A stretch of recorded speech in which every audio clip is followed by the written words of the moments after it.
السلام علیکم ناظرین، welcome to my YouTube channel سنت رسول اینڈ سائنس۔ آئیے حضرات، آج پھر ہم آپ کے سامنے ایک اور ویڈیو لے کر حاضر ہیں، جس میں آج پھر ہم آپ کو بہت ہی اہم 4 باتیں بتائیں گے، جنہیں سن کر آپ حیرت میں پڑ جائیں گے اور سوچیں گے کہ کاش یہ باتیں مجھے پہلے معلوم ہوتی، جیسے کہ ہم پچھلی ویڈیو میں بتا چکے ہیں، اور امید کرتا ہوں کہ آپ نے اس ویڈیو کو پورا دیکھا ہوگا اور اس پر عمل کرنے کی کوشش کریں گے۔ آئیے اس ویڈیو کو شروع کرتے ہیں، لیکن اس ویڈیو کو بھی دیکھنا نہ بھولیں، کیونکہ یہ جو بات آج ہم بتائیں گے بہت اہم ہے۔ میرے عزیز دوستو، صحابہ کرام رضوان اللہ تعالی علیہم اجمعین میں سے کوئی آدمی بھی کبھی بے خوابی کا شکار نہیں ہوا۔ اس کی وجہ حضور اقدس صلی اللہ تعالی علیہ وسلم کا وہ مبارک طریقہ ہے جس سے آپ آرام فرماتے تھے۔ آئیے اس مبارک طریقے کو میڈیکل اور سائنس کی روح سے دیکھیں۔ کیا یہ طریقہ موجودہ انسانی زندگی کے لیے مفید اور مؤثر ہے؟ دائیں کربٹ لیٹنا۔ حضور اقدس صلی اللہ تعالی علیہ وسلم دائیں جانب رو قبلہ ہو کر آرام فرماتے تھے۔ دل بائیں طرف ہے، اگر بائیں طرف لیٹیں تو مندرجہ ذیل عبارات کا قوی خطرہ ہوتا ہے، دل کے امراض پیدا ہو جاتے ہیں، کیونکہ بائیں کربٹ لیٹنے سے معدہ اور آنتوں کا بوجھ دل پر پڑتا ہے، جس کی وجہ سے دوران خون اور دل کی حرکات میں کمی پیدا ہو جاتی ہے۔ نیند کے بارے میں بمبئی ہسپتال کے تجربات بمبئی آڈیٹرم ڈاکٹر کرشن لال شرما نے کیے ہیں۔ ڈاکٹر موصوف کا کہنا ہے کہ جن مریضوں کو مسلسل دائیں کربٹ سلایا گیا وہ مریض بہت جلد صحت یاب ہو گئے، اور جن مریضوں کو بائیں کربٹ سونے دیا گیا وہ مریض بے چین ہی رہے۔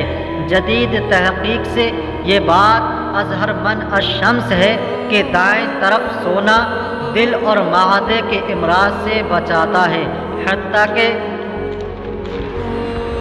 بے ہوشی اور مسلسل بے ہوشی سے بھی محفوظ رکھتا ہے۔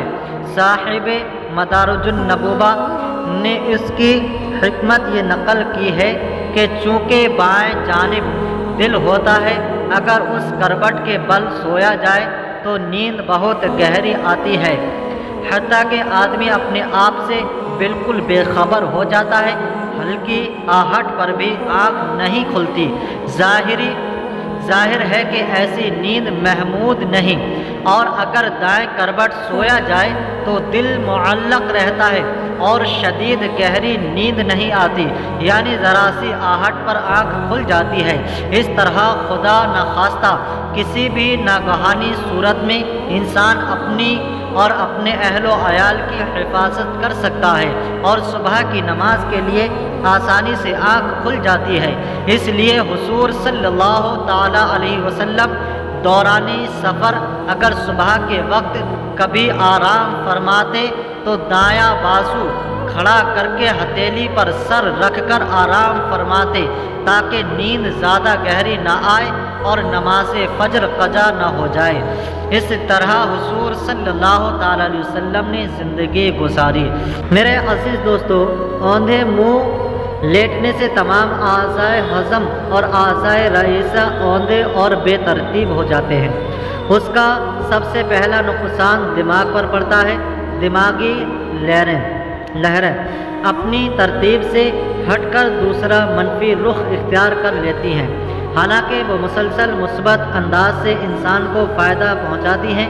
جب یہ لہریں منفی آتی ہیں تو آدمی کو ڈراؤنے خواب آتے ہیں، حتیٰ کہ ماہر نفسیات کے مطابق ایسے شخص کی زندگی کا رخ بھی اپنی ترتیب سے ہٹ جاتا ہے اور وہ الٹی سوچ کا حامل ہو جاتا ہے۔ حضور اقدس صلی اللہ تعالی علیہ وسلم نے اس طرح لیٹنا جنون کی وجہ فرمایا ہے۔ امام غزالی فرماتے ہیں کہ اوندھے منہ لیٹنا احمقوں کا طریقہ ہے، یعنی بے وقوفوں کا طریقہ ہے۔ حدیث میں ہے کہ شیطان ایسے سوتا ہے۔ اوندھے منہ تیز اوندھے زیادہ سونے سے منع فرمایا۔ سونے والے شخص سے شیطان بدفعلی کرتا ہے۔ تو میرے عزیز دوستو، احادیث میں زیادہ سونے سے منع فرمایا گیا۔ زیادہ سونے سے بدن میں سستی اور کسل مندی پیدا ہو جاتی ہے، جس سے جہاں دنیا کے کاموں میں حرج پڑتا ہے وہاں دین کو بھی سرغ نقصان پہنچتا ہے۔ زیادہ سونے سے مرگی، اختقاق الرحم یا ہسٹریا اور بے خوابی کی مرض میں اضافہ ہوتا ہے۔ زیادہ سونے سے آنکھوں کے امراض، خاص طور پر پپوٹوں کی ورم پیدا ہوتی ہے۔ زیادہ سونے سے بدخوابی کا مرض پیدا ہوتا ہے، اور بدخوابی کے مریضوں کے لیے تو زیادہ سونا سم قاتل سے کم نہیں۔ جاپانی قوم کم سوتی ہے، وہ دنیا کی ترقی یافتہ اقوام میں شمار ہوتی ہے۔ حضور اقدس صلی اللہ تعالیٰ علیہ وسلم کا بستر چمڑے کا تھا، جس میں کھجور کی چھال بھری ہوئی تھی۔ سائنس فطرت کی طرف لوٹ رہی ہے۔ جدید تحقیقات کے مطابق چمڑے سے بنی ہوئی چیز انسانی جسم کے عین مطابق ہے، یہ کسی طور پر بھی نقصان دہ نہیں ہو سکتی۔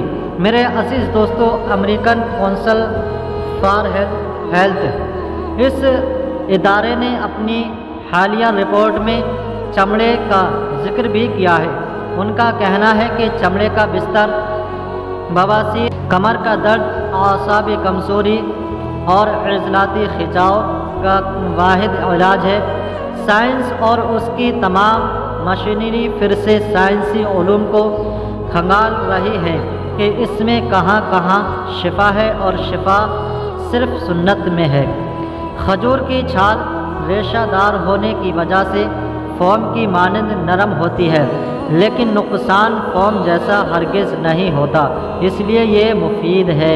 تو میرے عزیز دوستو، ہمیں اس پر عمل کرنا چاہیے اور اسے اللہ کے نبی صلی اللہ علیہ وسلم کی سنت سمجھ کر اس طریقے کو اپنانا چاہیے۔ اگر سنت سمجھ کر ہم تب اپنائیں گے تو ہمیں ہمارے شریر کو بھی آرام ملے گا اور سنت ادا کرنے کا بھی ثواب ملے گا۔ تو اللہ تبارک و تعالیٰ سے دعا ہے کہ ہمیں اس پر عمل کرنے کی توفیق عطا فرمائے۔ وما علینا الا البلاغ۔ السلام علیکم ورحمۃ اللہ۔